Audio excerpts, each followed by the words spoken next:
2011ஆம் ஆண்டு வந்திருக்கக்கூடிய கேள்விகளை வந்துட்டு பார்த்தேன்னு சொன்னால் மெக்கானிக்ஸில் வந்திருக்கக்கூடிய கேள்விகளை பார்க்கும்போது முதலாவது கேள்வி வந்திருக்கக்கூடியது ஒரு அலகு சம்மந்தப்பட்டது. அதாவது வெப்ப கடத்தாரின் அலகு. இது வந்துக்கிட்டு ஹீட்டில் நீங்கள் வந்துட்டு என்னது படிச்சிருப்பீங்க. வெப்ப கடத்தாரின் அலகு வந்துட்டு படிச்சிருப்பீங்க. அதாவது என்னது சமன்பாடு, ஹீட்டுக்குரிய ஒரு சமன்பாடு இருக்குது. வெப்ப கடத்தாரின் அலகுக்குரிய ஒரு சமன்பாடு ஒன்று. அந்த சமன்பாட்டின் படி நீங்கள் என்ன செஞ்சிருப்பீங்க, படிச்சிருப்பீங்க. அதாவது என்ன சமன்பாடுன்னு சொன்னால் நான் போட்டேன்னு சொன்னால் d theta over dt equal to KA theta 1 minus theta 2 over L என்று சொல்லி ஒரு ஈக்குவேஷன் ஒன்று என்ன செஞ்சிருப்பீங்க, படிச்சிருப்பீங்க. ஈக்குவேஷன் ஒன்று படிச்சிருப்பீங்க. இதுக்கு பதிலாக நீங்கள் என்னது கியூண்டு சொல்லி அல்லது படிச்சிருக்கலாம். சரியா? இதில் வந்துக்கிட்டு இந்த வெப்ப கடத்தாரின் அலகு கேன்ற அலகு வந்துக்கிட்டு கேட்டிருக்காரு. அப்போ என்னது டிரெக்டாக ஆன்சர் கொடுக்கலாம். என்னது வெட் மீட்டர் -1 கெல்வின் -1 வெட் மீட்டர் -1 கெல்வின் -1ங்கிறது வந்துக்கிட்டு என்னது இதில் அழகாக இருக்க போகுது. அப்போ ஆன்சர் இரண்டாவதாக இருக்க போகுது. அப்போ இரண்டாவது கேள்வியை பாருங்க. அதில் வந்திருக்கக்கூடிய இரண்டாவது கேள்வி, 1 சென்டிமீட்டர் வரிசையில் வெளிவிட்டமுள்ள ஒரு மென் இரப்பர் குழாயின், அண்டர்லைன் பண்ணுங்க, மென் இரப்பர் குழாயின் அப்பெருமானத்தை அளப்பதற்கு மிகவும் உகந்த அளவீட்டு உபகரணம். மென் என்று சொன்னாலே நம்ம என்ன செய்ய இயலாது, வேர்னியரை யூஸ் பண்ண இயலாது. அதே மாதிரி கோலமானி யூஸ் பண்ண இயலாது, மீட்டர் கோலை அறவே யூஸ் பண்ணல. அப்போ ஒரே ஒரு கருவி மட்டும்தான் இருக்கு. மென்மையானதை அளக்கக்கூடியது நம்ம என்னது கூட்டு நுணுக்காட்டு நகர நுணுக்காட்டியை வச்சு மட்டும்தான் என்ன செய்யலாம், நகர நுணுக்காட்டியை வச்சு மட்டும்தான் என்ன செய்யலாம், அதில் வச்சு அளக்கக்குள்ள மட்டும் என்ன செய்யலாம், நீங்கள் அதை வந்துக்கிட்டு மென்மையானதை வந்துட்டு அளக்கையில் என்னன்னா அது வந்துக்கிட்டு வேர்னியரை வந்துட்டு யூஸ் பண்ணினீங்கன்னா அது நசியும் இல்லாட்டி ஏதாவது உருமாற்றம் அடையும். அதால் வந்துக்கிட்டு மென்மையான பொருள் வந்துக்கிட்டு அதில் அளக்க வந்ததை விட்டு நீங்கள் வேற ஒரு அளவிடு பெற வேண்டியது இருக்கும். சரியா? அப்படின்னு சொன்னால் மென்மையானத்தை அளக்கிறதுக்கு என்னதை யூஸ் பண்ணுவோம்னு சொன்னால் நகர நுணுக்காட்டியை வந்துட்டு யூஸ் பண்ணுவோம். அதால் என்ன செய்யலாது, அது வந்துக்கிட்டு ஒரு மற்ற பொருட்கள்லாம் எப்படின்னு சொன்னால் அந்த பொருள் மீது வந்துட்டு என்ன செய்யணும், நீங்கள் அந்த பொருளை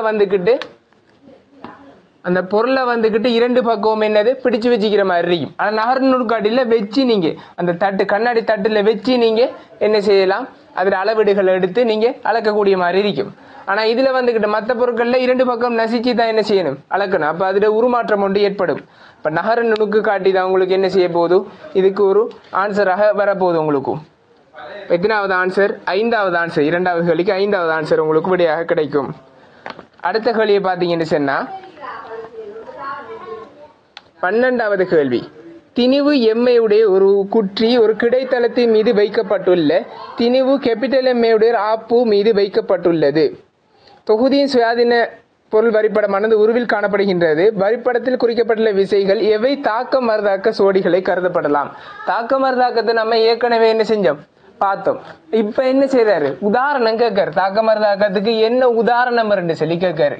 இப்ப பாருங்க, ஒரு விஷயத்துல இருந்தா என்ன செய்யறாரு, இன்னொரு விஷயத்த வந்துக்கிட்டு இதைறாரு. சரியா?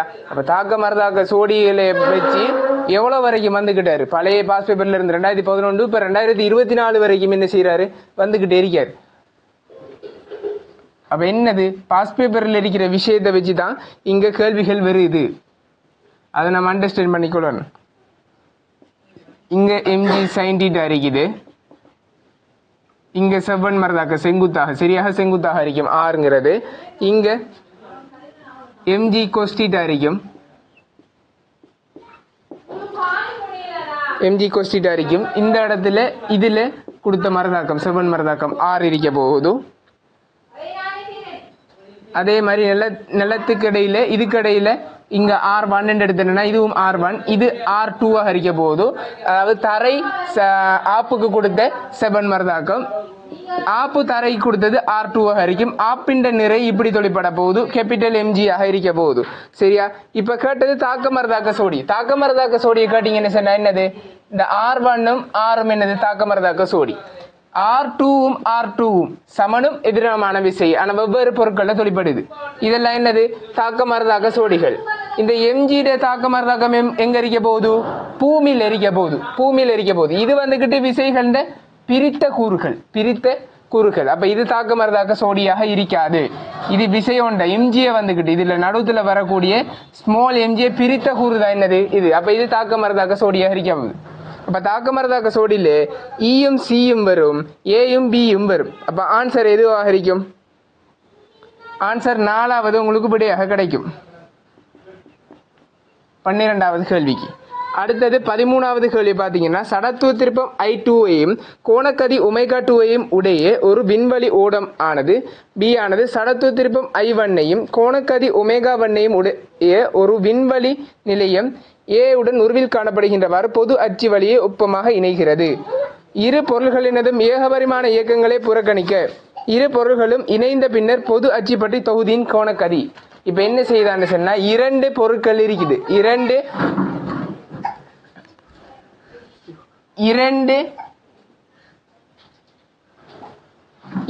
பொருட்கள் இருக்குது, அதாவது இரண்டு விண்வெளி ஓடமாம். அதுல என்ன செய்யுது, ரெண்டும் தனித்தனி என்ன செய்யுது, ஒன்று சின்னது ஒன்று பெருசு, ரெண்டும் தனித்தனி என்ன செய்யுது, ஒரு அச்சு பற்றி என்ன செய்யுது சுழண்டுகிட்டு இருக்குது. ரெண்டையும் என்ன செய்யறாங்க, ஒரு அச்சு பற்றி இணைக்காங்க. என்ன செய்யறாங்க, ஒரு அச்சு பற்றி இப்படி இணைக்காங்க.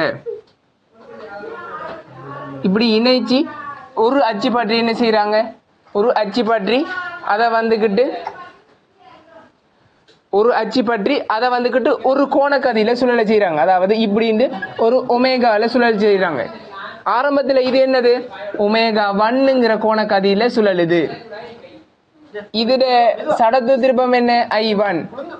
இதுல ஒமேகா2ல வந்துட்டு சுழலுது. இதுல சடத்துவ திருப்பம் என்னது, I2.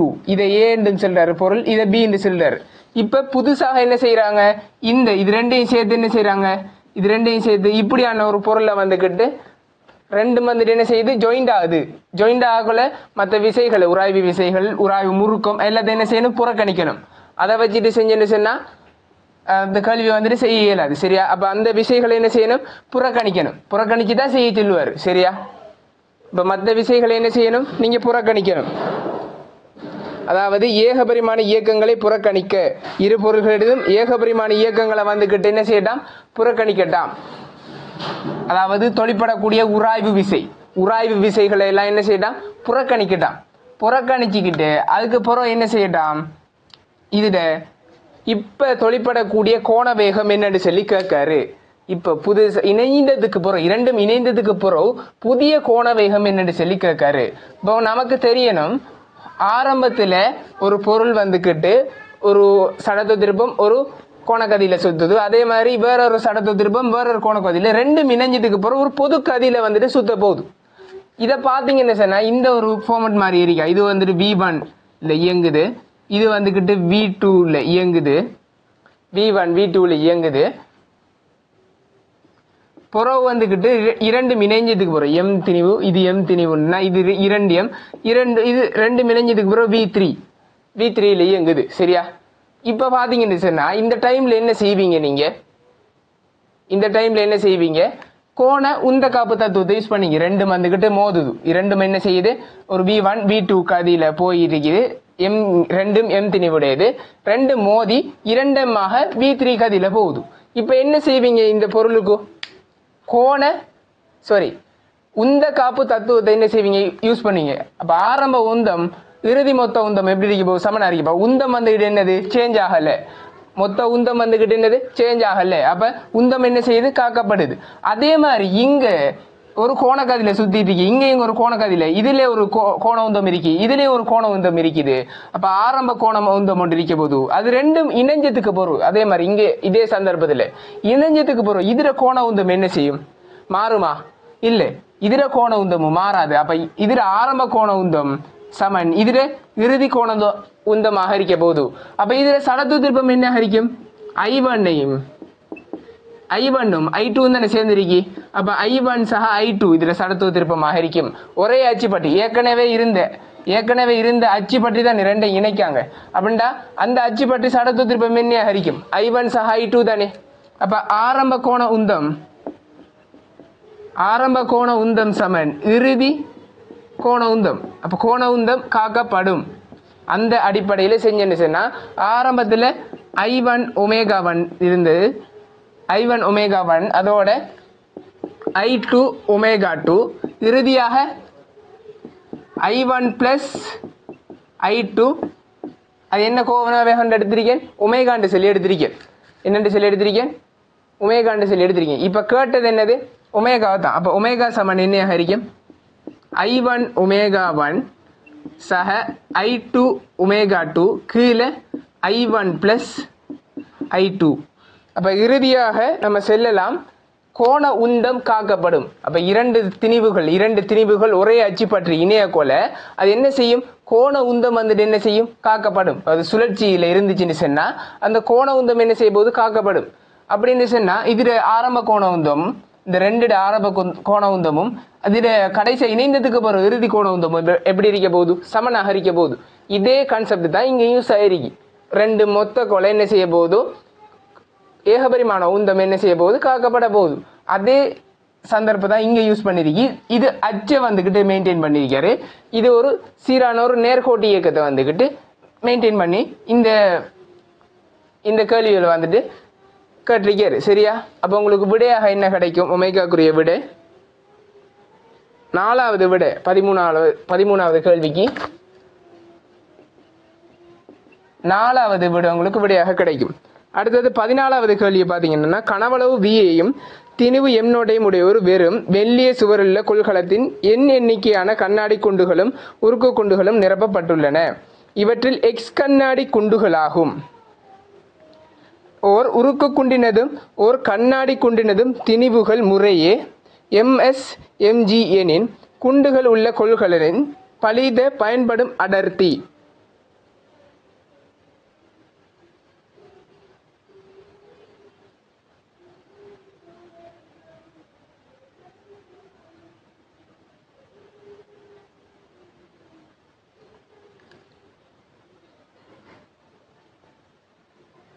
இப்போ 14வது கேள்வி என்ன சொல்றாருன்னு சொன்னா ஒரு பாத்திரத்தை எடுத்து அதுக்குள்ள என்ன செய்யறாரு கண்ணாடி குண்டுகளும் உருக்கு குண்டுகளும் போடுறாராம் ஒரு பாத்திரம் ஒன்று எடுத்து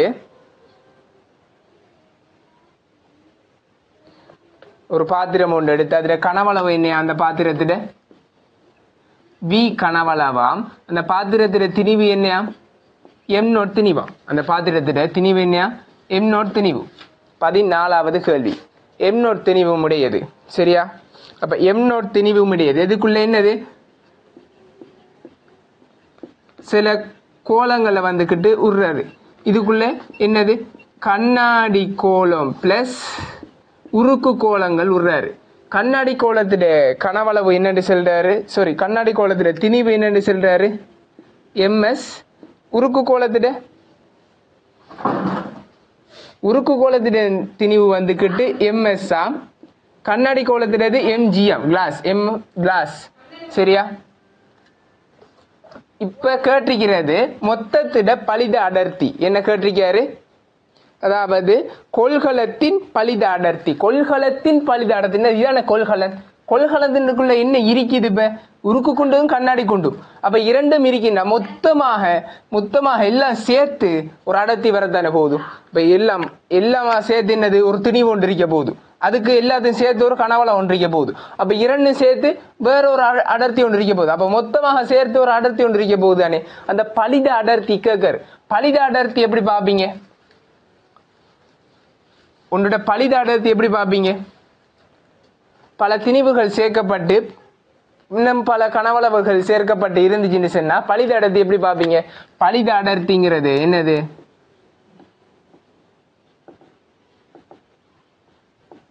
பலித அடர்த்தி மொத்த திணிவின் கீழ் அடர்த்திங்கிறது என்னது திணிவின் கீழ் கனவளவு பலித அடர்த்திங்கிறது எவ்வளவு திணிவு இருக்கோ 50 திணிவை கூட்டிட்டு எவ்வளவு கனவளவு இருக்கோ 50 கனவளவையும் பிரிச்சேன்டா சரி மொத்த திணிவின் கீழ் மொத்த கனவளவு இதுல மொத்த திணிவு என்ன பாத்திரத்தின் திணிவு என்ன M0 சக கண்ணாடியின் ஒரு கண்ணாடியின் திணிவு என்ன mg ஒரு கண்ணாடியின் திணிவு என்ன mg அப்ப எத்தனை கண்ணாடி கோலங்கள் உருறாரு மொத்தமாக உருக்கு கோலங்களும் கண்ணாடி கோலங்களும் சேர்த்து எண்ணிக்கை விடுறாராம். இதுல கண்ணாடி கோலம் மட்டும் என்னையா எக்ஸாம் சொல்றாரு. கண்ணாடி கோலம் மட்டும் எக்ஸாம். இது ரெண்டும் சேர்த்து கண்ணாடி பிளஸ் உருக்கு சேர்த்து எண்ணாம். கண்ணாடி மட்டும் என்னையா எக்ஸாம்.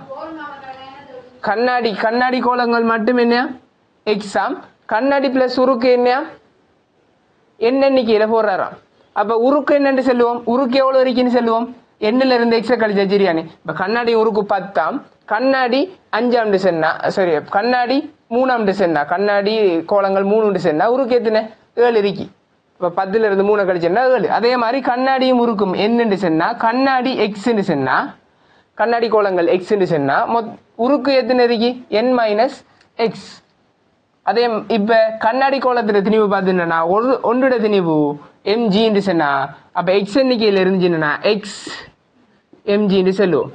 அதே மாதிரி உருக்குட திணிவு தேவை நமக்கு. ஒன்றோட திணிவு ms சொன்னா எத்தனை இருக்குது மொத்தம் கண்ணாடி முறுக்கும் சேர்த்து என்னன்னா அதுல கண்ணாடியை கழிச்சுட்டேன்னா கண்ணாடி எக்ஸ கழிச்சுட்டேன்னா உருக்கு நமக்கு கிடைக்க போகுது. அப்ப n-x இருக்குது. ஒன்றோட திணிவு ms. அப்ப இதுல மொத்த திணிவு கிடைச்சிட்டு. இப்ப கனவளவு தேவை. பாத்திரத்தின் கனவளவு v. உருக்கு கோலத்துல ஒன்றோட கனவளவு என்ன, உருக்கு கோலத்தின் ஒன்றின் கனவளவு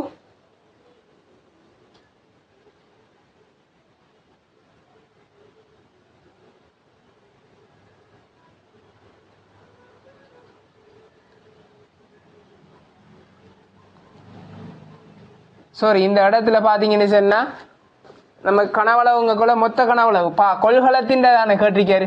கொள்கலத்துக்குள்ளதானே எல்லாம் இருக்குது. கண்ணாடி பிளஸ் உருக்குண்டு சொல்லி எல்லாம் இருக்கிறது என்னது கொள்கலத்துக்குள்ளானே. அப்ப இதுக்குள்ள இந்த கனவளவு மொத்த கனவளவு ஒரு பாத்திரத்தை எடுத்தீங்கன்னா அந்த பாத்திரத்திட மொத்த கனவளவு கண்டா சரியானு. பாத்திரத்தின் மொத்த கனவளவு என்னது வீதானே. பாத்திரத்தின் மொத்த கனவளவு என்னது வீதானே. அதாவது அந்த கண்ணாடி கோலங்களும் உருக்கு கோலங்களும் பாத்திரத்துக்குள்ளதானே இருக்கு. அப்ப பாத்திரத்துக்குள்ள இருக்குன்னு சொன்னா அந்த வி கனவளவுக்குள்ளதானே இருக்கு. வேறையா இருந்தா தான் அதுல கனவளவு சேர்க்கணும். நம்ம வேறையா இருந்தா தான் அதுல கனவளவு சேர்க்கணும். ஆனா இது என்னது அதுக்குள்ள இருக்கிறதால இது வி கனவளவுக்குள்ள இருக்கிறதால மொத்த கனவளவு பாத்திரத்துல மொத்த கனவளவு என்ன வி தான். திணிவு தான் என்ன செய்ய போகுது கூட போகுது. இது உருக்குடையும் கண்ணாடிய கோலங்கள்றையும் திணிவு கூறுறதால எக்ஸ்ட்ராவா திணிவு சேர்றதால திணிவு என்ன செய்ய போகுது கூட போகுதோ. கனவளவு என்ன செய்யல பாத்திரத்திட கனவளவு மாறுமா, பாத்திரத்திட கனவளவு சேஞ்ச் ஆக போதா இது போடுறதால இல்லையே. இது விரிய போதோ இல்லாட்டி ஏதாவது சுருங்க போதோ அப்படி நடக்க போதா இல்லையே. அப்ப பாத்திரத்திட்ட கனவளவு மொத்த கனவளவு என்ன அறிக்க போகுது வி தான். அப்ப உங்களுக்கு என்னது இதான் பலித அடர்த்தியாக உங்களுக்கு கிடைக்க போறது. இப்ப எத்தனாவது ஆன்சர் உங்களுக்கு விடையாக கிடைக்கும்?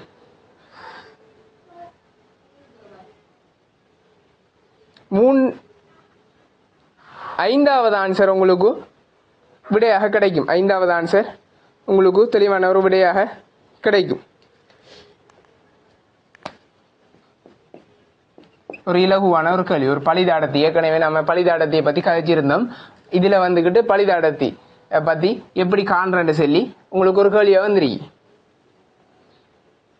இப்ப 15வது கேள்வியை பாத்தீங்கன்னு சொன்னா உருவில் ஒரு துணிக்கையின் இயக்கத்துக்கான VT வரைவு வந்துட்டு தரப்பட்டிருக்கு. அதுக்கு ST கிராஃப் வந்துட்டு கேட்காங்க. VT வரைவு தந்துட்டு என்ன கேட்காங்க ST கிராஃப் வந்துகிட்டு கேட்காங்க.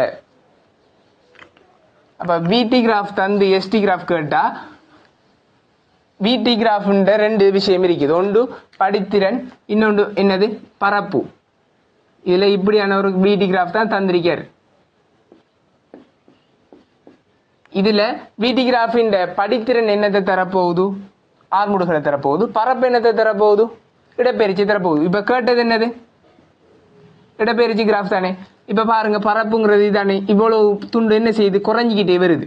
அப்ப இதுல இருந்து இவ்வளவு வரைக்குமான கிராஃபை பாத்தீங்கன்னு சொன்னா குறைஞ்சிக்கிட்டே வாரது. ஒரு ST கிராஃப்ல குறைஞ்சிக்கிட்டே வாரது இப்படியான ஒரு கிராஃப் ஒன்று வரப்போகுது. அதிகரிச்சுட்டு வர்றது ST கிராஃப்ல இப்படியான ஒரு கிராஃப் ஒன்று வரும். சரியா?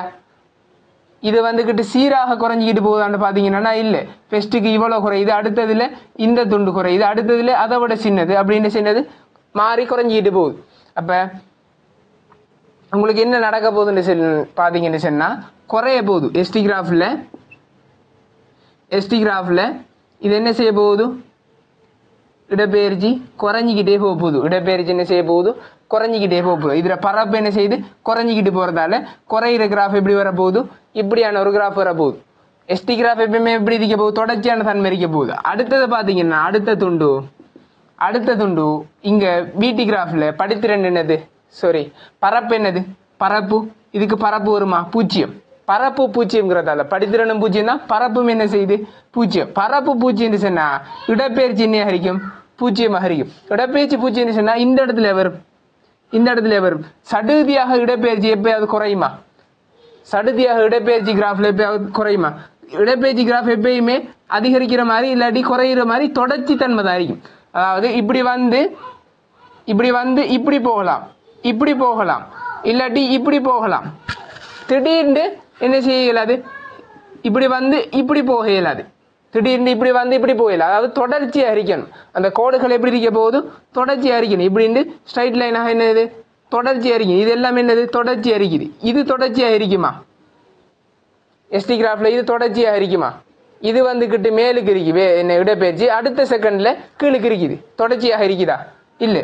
ஆரம்ப செகண்ட்ல இப்படி இருந்தது, அடுத்த செகண்ட்ல என்னது அதே செகண்ட்ல இடப்பெயர்ச்சி 0 ஆயிட்டு.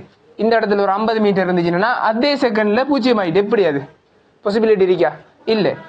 ஆனா அப்ப எப்படி வரப்போகுது, தொடர்ச்சி இருக்கிறேன்னா இப்படியான ஒரு நேர்கோடு அமரும். அப்ப இதுக்கு வந்துக்கிட்டு இடப்பெயர்ச்சி இருக்கா, 50 மீட்டர்ல இருந்துச்சுன்னா இவ்வளவு நேரம் வரைக்கும் என்னது 50 மீட்டர். அப்ப இடப்பெயர்ச்சி இல்லை. புறம் என்ன செய்யுது, பரப்ப பாத்தீங்கன்னா என்ன நடக்குது, அதிகரிக்குது. சீரா அதிகரிக்குதா, இல்லை. அதிகரிக்கிற வீதம் அதிகரிக்குது. அப்ப அதுக்கான எப்படி கிராஃப் வரும், இப்படியான ஒரு கிராஃப் கொண்டு வரப்போகுது. அப்ப இதுல இருந்து தொடர்ச்சியாக இப்படி அதிகரிக்கிற மாதிரி. அப்ப உங்களுக்கு ஆன்சர் பார்த்த உடனே கண்டுபிடிக்கக்கூடியது விட 5வது விடையாக இருக்கும். நீங்க கிராஃப்ல எல்லாம் என்னது, கிராஃப் செய்யக்கூடிய எல்லாம் தட்டி விட்டு பேத்திரணும். அதாவது பார்த்த உடனே டிரெக்டா விடைக்கு போகாம, அதாவது பார்த்த உடனே செய்முறை கூடாக விடைக்கு போகாம ரிஜெக்ட் பண்ணணும். விடைகளை என்ன செய்யணும், ரிஜெக்ட் பண்ணி கடைசி ஆன்சரை என்ன செய்யணும், விட எடுக்கணும். அப்ப முதலாவது பாத்தீங்கன்னா என்னது தொடர்ச்சி தன்மை இருக்கும். இதுல பாத்தீங்கன்னா இப்படியான தொடர்ச்சி தன்மை கிராஃப்ல வாரல. சரியாக நிலைக்குத்து கோடு எப்பயுமே வாரல. இப்படியான கிராஃப்ல இப்படி ஒரு எஸ்டி கிராஃப்ல இப்படி வந்து இப்படி இந்த நிலைக்குத்து கோடு எப்பயுமே வாரல. சரியா. அப்ப எஸ்டி கிராஃப்ல இப்படி நிலைக்குத்து கோடு வராதுங்கிறதால முதலாவது விட வராது. 2வது நேர்கோடு எப்பயுமே வராது. ஏண்டா இதுல அதிகரிக்கிற இதை பாருங்க, குறையிற வீதம் என்ன செய்யுது, குறையுது. அப்படின்னா 2வதும் வராது, 3வதும் வராது, அந்த நேர்கோடு வருது. 4வதுல பாத்தீங்கன்னு சொன்னா இந்த பாயிண்ட்டுக்கான நீளம் இல்லை. இந்த பாயிண்ட் வந்துட்டு சில்ல படல, 2 துண்டு அம்பாறாரு. அப்ப அதுவும் என்னது வராது. அப்ப டிரெக்டாவே 5வது விட சொல்லி நீங்க போகலாம். அடுத்த கேள்வியை பாத்தீங்கன்னு சொன்னா அப்ப அதுக்கு விட 5வது ஆன்சர் வந்துக்கிட்டு விடையாக கிடைக்கும். அடுத்த கேள்வி பாத்தீங்கன்னு சொன்னா 2011ஆம் ஆண்டு வந்திருக்கக்கூடிய 36வது கேள்வி.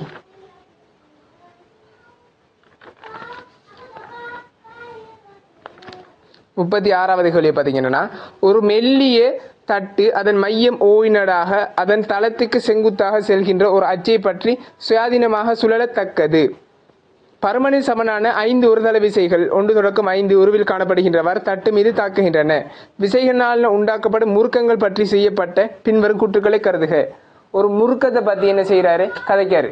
முறுக்கங்கள் எப்படி தொழிற்படுன்னு சொல்லி அதை பத்தி வந்துட்டு என்ன செய்யறாரு, கதைக்காரு.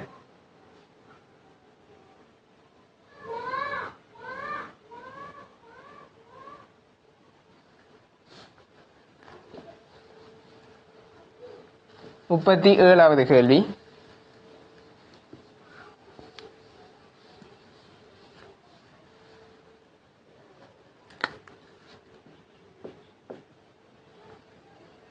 இந்த தட்டு மையம் பற்றி என்னது, சுழலக்கூடியதா. மையம் பற்றி என்னது, சுழலக்கூடியது.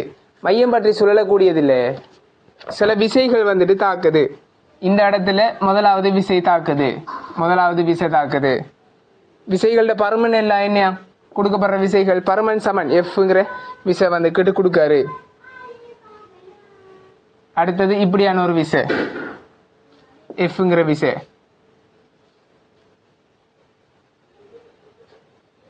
அடுத்தது இப்படியான ஒரு விசை,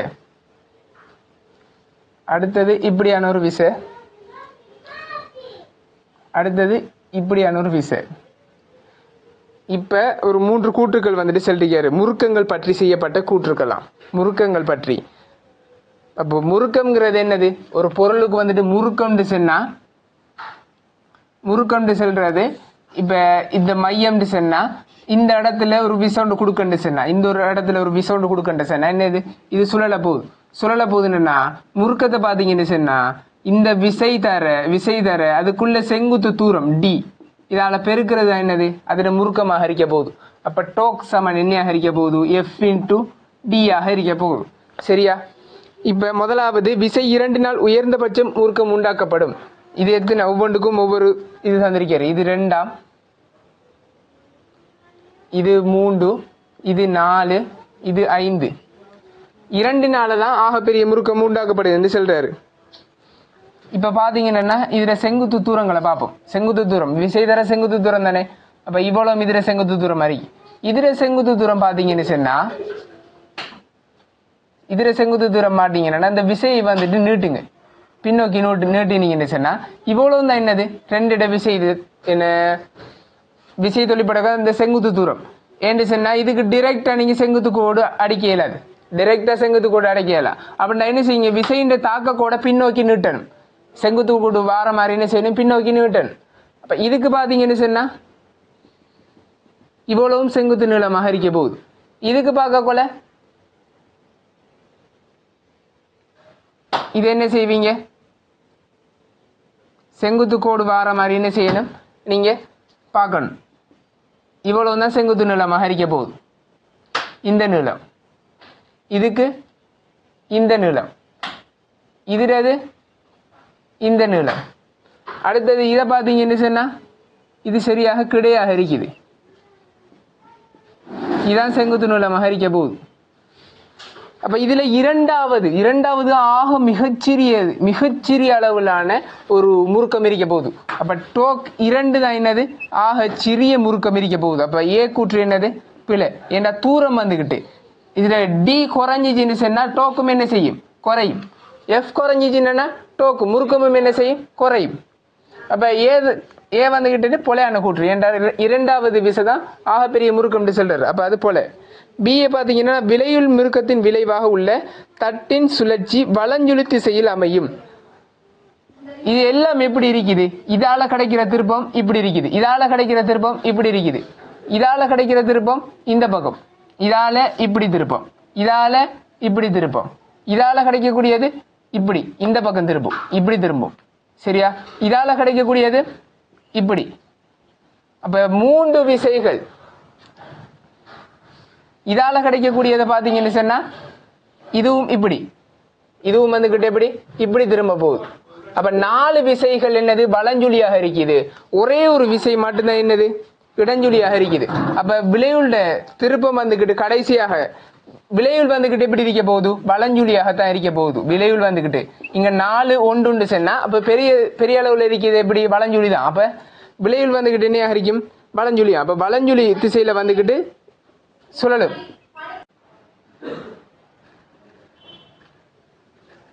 இப்ப அந்த கேள்வியில் வந்திருக்கக்கூடிய பி கூற்ற பார்த்தோம் என்னது? விலையில் முறுக்கத்தின் விளைவாக தகட்டின் சுழற்சி வலஞ்சுழியாக 4 விசைகள் வந்துகிட்டு வலஞ்சுழியாக இருக்கு. ஒரு சுழி மட்டும்தான் இருக்கு. என்னது? இடஞ்சுழியாக. அப்ப என்னது? 1 இடஞ்சுழி 4 வலஞ்சுழின்னு சொன்னா இப்ப விளையுள்ளாக என்ன கிடைக்க போகுது? வலஞ்சுழி நமக்கு விடையாக கிடைக்கும். விளையுள்ளாக வலஞ்சுழி நமக்கு விடையாக கிடைக்கும். அடுத்த கூற்ற பாத்தீங்கன்னு சொன்னா சி கூற்று வந்துகிட்டு என்ன சொல்லிக்கிறன்னு பார்ப்போம். சி கூற்ற பாத்தீங்கன்னு சொன்னா விசைகளின் பருமன்கள் வந்துகிட்டு இருமடங்காக்கப்படும் போது முறுக்கத்தின் பருமனம் இருமடங்காக்கப்படும். இதை தியரி ரீதியாக கட்டிக்காரு. முறுக்கம்ங்கிறது என்னது? டோக் சமன் எஃப் இன்டு டி தானே. விசைகளின் பருமங்கள் 2 மடங்காக போதாம். இப்ப 2 மடங்காக சொன்னா இப்ப 2 எஃப் ஆக மாற போகுது. தூரம் அப்படி வரைக்கும். இப்ப டோக் என்ன நடக்குது? டோக் ஏற்கனவே என்ன ஒரு டோக்கா இருந்தா இப்ப 2 டோக்காக மாற போகுது. இதுட 2 மடங்கு, எஃப்டி 2 மடங்குன்னு சொன்னா டோக்கும் என்ன? டோக் ஏற்கனவே எஃப்டிக்கு என்னது? எஃப்டி டோக் சமன் எஃப்டி. எஃப்டிக்கு வந்துக்கிட்டு டோக் இருந்தது என்னன்னா 2 எஃப்டிக்கு என்ன இருக்க போகுது? 2 டோக். அப்ப விசைகள் 2 மடங்காக என்ன சொன்னா விலை முறுக்கவும் என்ன செய்யும் 2 மடங்காகும். தூரம் 2 மடங்காக இருந்துச்சுன்னா அதே மாதிரி முறுக்கவும் என்ன செய்யும் 2 மடங்காகும். சரியா? அப்ப டோக் விசைகள் 2 மடங்காகும் போது விசைகள் 2 மடங்காக 3 மடங்காக 4 மடங்காக எப்படி அதிகரிச்சாலும் டோக்கும் என்ன செய்யும் அதே மாதிரி அதிகரிக்கும். குறைஞ்சிச்சுன்னா என்ன செய்யும் அதே மாதிரி குறையும். விசைகள் அதிகரிக்கப்பட்டால் முறுக்கமும் என்ன செய்யும் அதிகரிக்கும். விசைகள் குறைக்கப்பட்டால் முறுக்கமும் என்ன செய்யும் குறைக்கப்படும். அதே மாதிரி தூரமும் அதிகரிக்கப்பட்டால் முறுக்கம் கூடும். குறைக்கப்பட்டால் தூரம் முறுக்கம் குறையும். சரியா? அப்ப சி கூற்று வந்துக்கிட்டு சொல்லியிருக்கிற என்னது விசைகளின் பருமன்கள் இருமடங்காக்கப்படும் போது முறுக்கத்தின் பருமனும் இருமடங்காகும். அப்ப சி கூற்று என்னது சரியான கூற்று. சி கூற்று சரியான கூற்று. அப்ப பியும் சியும் ஆன்சராக இருக்க போகுது. எத்தனாவது விட உங்களுக்கு விடையாக கிடைக்கும்? ஆன்சர் 4வது உங்களுக்கு விடையாக கிடைக்கும். ஆன்சர் 4 உங்களுக்கு விடையாக கிடைக்கும்.